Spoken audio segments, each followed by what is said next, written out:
నమస్తే అండి. ఓం శ్రీమాత్రే నమః, ఓం గణాధిపతే నమః, ఓం స్కందాయ నమః.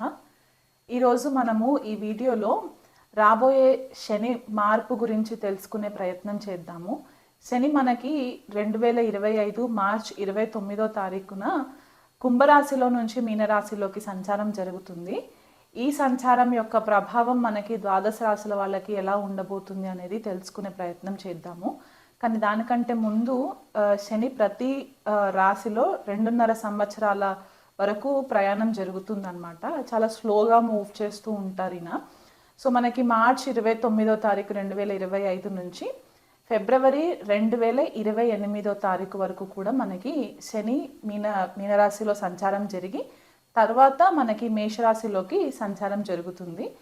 ఈ క్రమంలో మధ్యలో 3 సార్లు కూడా శని వక్రిగతిలోకి ట్రాన్సిట్ అయ్యే ఛాన్సెస్ ఉంటాయి అన్నమాట. అంటే రెట్రోగ్రెషన్ మోషన్ అని చెప్తూ ఉంటాం మనము. ఈ రెట్రోగ్రెషన్ మోషన్ మనకి ఈ 2025 నుంచి 2028 ఫిబ్రవరి వరకు మధ్యలో 3 టైమ్స్ జరుగుతుందన్నమాట. సో జూలై 2025 నుంచి నవంబర్ 2025 వరకు కూడా శని వక్రిలో ఉంటారు. మళ్ళీ జూలై 2026 నుంచి డిసెంబర్ 2026 వరకు కూడా శని వక్రిలో ఉంటారు. తర్వాత జూలై 2027 లేదా ఆగస్ట్ 2027 నుంచి డిసెంబర్ 2027 వరకు కూడా శని వక్రిలో ఉండి తర్వాత స్లోగా మూవ్ అయ్యి మళ్ళీ మీనరాశిలోకి సంచారం జరిగి అక్కడ ఫిబ్రవరి వరకు ఉండి ఫిబ్రవరి 2028 తర్వాత మేషరాశిలోకి సంచారం జరుగుతుంది. సో ఇలాంటి గ్రహస్థితి ఉన్నప్పుడు మనకి కొద్దిపాటిగా చేంజెస్ కనిపిస్తూ ఉంటాయి. అది మన వ్యక్తిగత జన్మ జాతకాలలో అవ్వచ్చు, మన పర్సనల్ లైఫ్స్లో అవ్వచ్చు, అండ్ మనకి గ్లోబల్ లెవెల్లో కూడా కొన్ని చేంజెస్ మనకి కనిపించే పరిస్థితి కనిపిస్తుంది.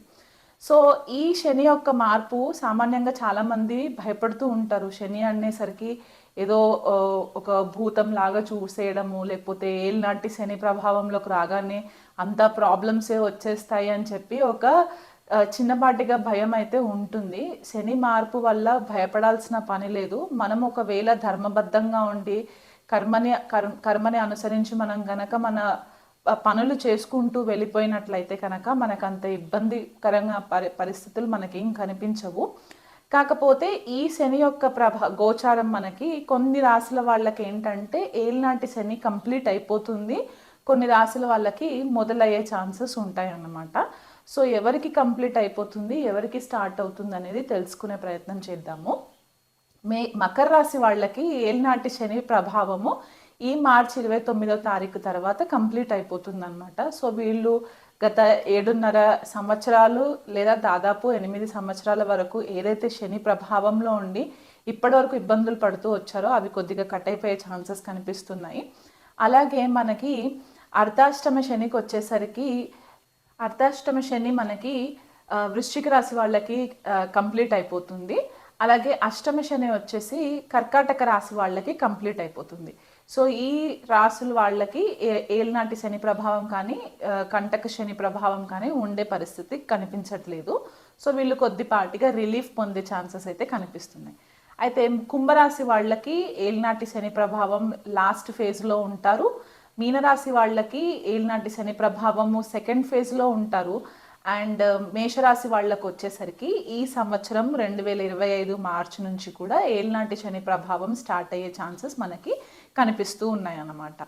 అలాగే అష్టమ శని వచ్చేసి సింహరాశి వాళ్ళకి, అర్ధాష్టమ శని వచ్చేసి ధనుసు రాశి వాళ్ళకి ఉండే పరిస్థితి కనిపిస్తుంది. కాబట్టి ఈ రాశుల వాళ్ళు కాస్త ధర్మబద్ధంగా న్యాయబద్ధంగా ఉండి మీరు గురువు రూపేణ ఏదైనా మనుషులని మీరు గనక గురువుగా అనుకున్నట్లయితే కనుక వాళ్ళ సలహాలు పాటిస్తూ మీరు చేసే పనిలో ఎవరిని దూషించకుండా కర్మానుసారంగా మీరు చేసుకున్నట్లయితే కనుక మీకు ఈ ఏళ్ళనాటి శని ప్రభావం కానీ అర్ధాష్టమ శనుల ప్రభావం కానీ కొద్దిగా ఎఫెక్ట్ ఇవ్వకుండా ఉండే పరిస్థితులు మనకి కనిపిస్తున్నాయి.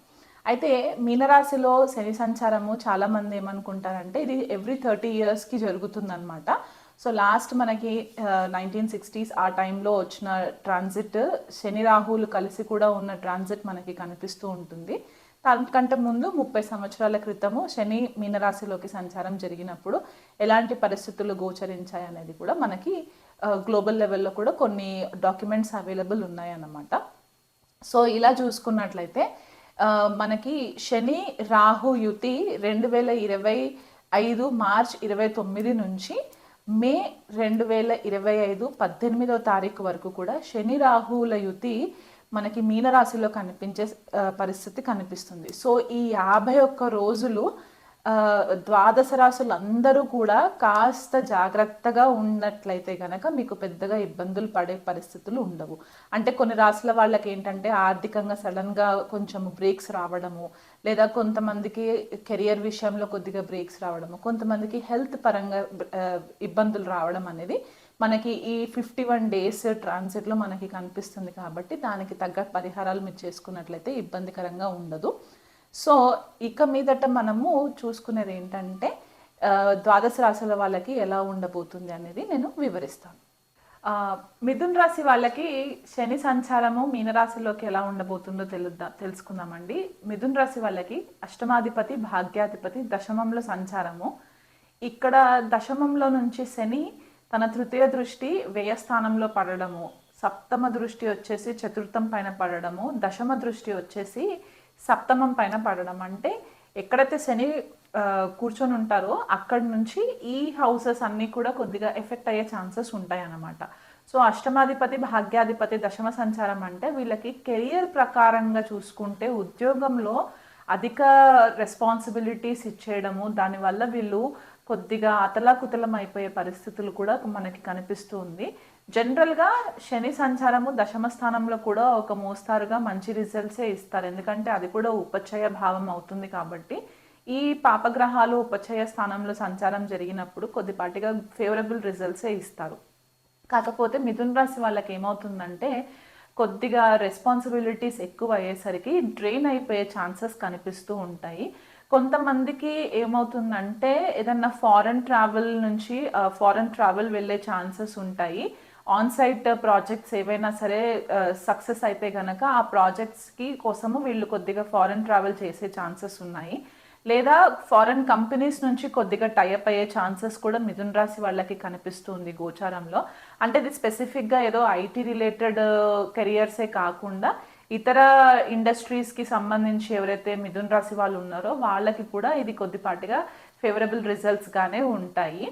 ఈ కెరియర్ పైన ఎక్కువ ఫోకస్ ఉండడం వల్ల ఏమవుతుందంటే మిథున్ రాశి వాళ్ళు కొద్దిపాటిగా ఈ గృహానికి సంబంధించిన మ్యాటర్స్లో కొద్దిగా డిలేస్ అనేవి కనిపిస్తూ ఉంటాయి. లేకపోతే వాళ్ళు ఎక్కువ ఫోకస్ చేయకపోవడము, అస్తమానం కెరియర్ అని ఆలోచించుకుంటూ ఉండడము, వాళ్ళ పబ్లిక్ రెప్యుటేషన్ ఎక్కువ అయిపోయే ఛాన్సెస్ ఉంటాయి. అంటే సోషల్ లైఫ్లో ఎక్కువ వాళ్ళు బయటకు రావడము, దానివల్ల కొద్దిగా ఆ సోషల్ రెప్యుటేషన్ని కాపాడుకోవాలని చెప్పేసి వీలైనంత మట్టుకు వాళ్ళు అధికంగా శ్రమించడము, ఇవన్నీ జరిగే పరిస్థితులు కనిపిస్తున్నాయి. కాబట్టి ఈ మానసికంగా కూడా కొద్దిపాటిగా డిస్టర్బెన్సెస్ వచ్చే ఛాన్సెస్ ఉంటాయి. అండ్ వ్యయస్థానం పైన కూడా దృష్టి పడుతుంది. కాబట్టి వీలైనంత మట్టుకు మీరు ఫైనాన్షియల్ అంటే ఆర్థికంగా ఏవైతే ప్లానింగ్స్ చేసుకుంటారో అది కరెక్ట్గా ప్లాన్ చేసుకొని మీరు డబ్బు ఖర్చు పెట్టడం స్టార్ట్ చేస్తే మంచిది. ఎందువల్ల అంటే మీకు తెలియకుండానే నీళ్ళ మాదిరిగా డబ్బు ఖర్చు అయిపోయే పరిస్థితులు కూడా కనిపిస్తుంటాయి. అంతే కొంతమందికి మిథున రాశి వాళ్ళకి ఏంటంటే ఎవరన్నా కొత్తగా ఇల్లు కట్టుకోవడం కానివ్వండి, లేకపోతే ఏదైనా కంపెనీ స్టార్ట్ చేయాలని కానీ, లేకపోతే ఇంకెక్కడన్నా ల్యాండ్లు కొనుక్కోవాలన్నప్పుడు వీళ్ళు కొద్దిగా వచ్చిన ఇన్కమ్ అంతా కూడా వీళ్ళు అక్కడ డబ్బు ఖర్చు పెట్టే పరిస్థితులు కనిపిస్తున్నాయి. కాబట్టి ఆ విషయంలో కొద్దిగా ప్లానింగ్ చేసుకొని మీరు మీ ఆర్థిక స్తోమతని గనక మైండ్లో పెట్టుకొని మీరు డెసిషన్స్ తీసుకుంటే గనక అప్పులు పాలవ్వకుండా ఉండే ఛాన్సెస్ కనిపిస్తూ ఉంటాయి. ఈ చతుర్థం పైన కూడా దృష్టి పడుతుంది. కాబట్టి మీ తల్లిగారి యొక్క ఆరోగ్యం పట్ల కొద్దిగా శ్రద్ధ వహించండి. మీ గృహ వాతావరణంలో కొద్దిపాటిగా డిస్టర్బెన్సెస్ వచ్చే ఛాన్సెస్ ఉన్నాయి. ఎవరైనా ఆల్రెడీ సొంత ఇల్లు ఉంటే గనక ఆ ఇంటికి సంబంధించి కొద్దిగా మార్పులు చేర్పులు చేసే పరిస్థితులు ఉంటాయి. అంటే కొంతమందికి ఏంటంటే ఫర్నిచర్ కొద్దిగా చేంజ్ చేద్దాము అని చెప్పేసి, లేకపోతే ఇంటికి కలర్స్ వేయించుకుందాము అని చెప్పి కొద్దిగా డెసిషన్స్ ఎవరైతే తీసుకుంటారో ఆ విషయంలో కొద్దిపాటిగా డబ్బు ఖర్చు అయ్యే పరిస్థితి కనిపిస్తూ ఉంటుంది. మీరు ఎవరైనా మిథున రాశి వాళ్ళకి గనక ఊపిరితిత్తులకి సంబంధించి లేకపోతే హార్ట్కి సంబంధించి ఏవైనా ఇబ్బందులు ఇది వరకు నుంచి ఉంటే గనక ఆ విషయంలో కూడా కొద్దిపాటిగా కేర్ అనేది చాలా అవసరము. ఎందుకంటే చతుర్థ స్థానం పైన దృష్టి పడినప్పుడు మనకి ఈ భాగాలలో అంటే ఊపిరితిత్తులకి సంబంధించి కొద్దిపాటిగా డిస్టర్బెన్సెస్ వచ్చే ఛాన్సెస్ ఉంటాయి. శని యొక్క దశమ దృష్టి సప్తమం పైన కూడా పడుతుంది కాబట్టి భాగస్వామి దగ్గర కొద్దిపాటిగా మీకు రెస్ట్రిక్షన్స్ వస్తాయి. ఆ రెస్ట్రిక్షన్స్ కూడా ఎందువల్ల వస్తాయంటే మీరు చాలా సెల్ఫ్ సెంటర్డ్ అయిపోయి మీ పైన మీకు ఎక్కువ ఫోకస్ జరిగిపోయి మీ కెరియర్ పట్ల మీరు కొద్దిగా డిసిషన్స్ కెరియర్ పైన ఎక్కువ ఫోకస్ పెట్టడం వల్ల ఏమవుతుందంటే ఇక్కడ గృహానికి సంబంధించి కొద్దిగా నెగ్లిజెన్సీ కనిపిస్తుంది. అండ్ మళ్ళీ మనకి భాగస్వామి పట్ల కూడా కొద్దిపాటిగా ఈ డిస్టెన్స్ అనేది ఏర్పడుతుంది. కాబట్టి ఆ ఇమోషన్స్ ప్రాపర్గా హ్యాండిల్ చేయనప్పుడు ఈ రిలేషన్షిప్లో కొద్దిగా ఇబ్బందులు వచ్చే ఛాన్సెస్ ఉన్నాయి. కాబట్టి వీలైనంత మట్టుకు కొంచెము జాగ్రత్తగా వహించి ప్రతిసారి మీ గురించే కాకుండా ఎదుటి వ్యక్తుల గురించి కూడా మీరు ఆలోచించినట్లయితే కనుక ఈ 2.5 సంవత్సరాల శని ప్రభావం మీకు ఫేవరబుల్గా ఉండే ఛాన్సెస్ ఉన్నాయి. కొత్త స్కిల్స్ ఎవరైనా నేర్చుకోవాలనుకున్నట్లయితే కనుక ఈ సంవత్సరం మీకు మంచి ఆపర్చునిటీస్ వస్తాయి. కొత్త కొత్త స్కిల్స్ నేర్చుకోవడానికి అది ఆచరణలో పెట్టడానికి కూడా మీకు మంచి ఫేవరబుల్ రిజల్ట్స్ ఉన్నాయి. కాబట్టి ఇంకా మెరుగైన రిజల్ట్స్ మీకు శని భగవంతుడి నుంచి మీకు పాజిటివ్గా రావాలి అనుకుంటే గనక ప్రతి శనివారము నువ్వుల నూనెతోటి దీపం పెట్టి 19 ప్రదక్షిణాలు నవగ్రహాల చుట్టూ మీరు 19 ప్రదక్షిణాలు తిరిగి మీ హెల్త్ కనుక సపోర్ట్ చేస్తే కనుక వీలైనంత మట్టుకు ఒక శనివారం రోజు ఉపవాసం ఉండి రాత్రికి ఏదన్నా అల్పాహారం సేకరించినట్లయితే కనుక మీకు ఇంకా బెటర్ రిజల్ట్స్ ఉండే ఛాన్సెస్ కనిపిస్తున్నాయి.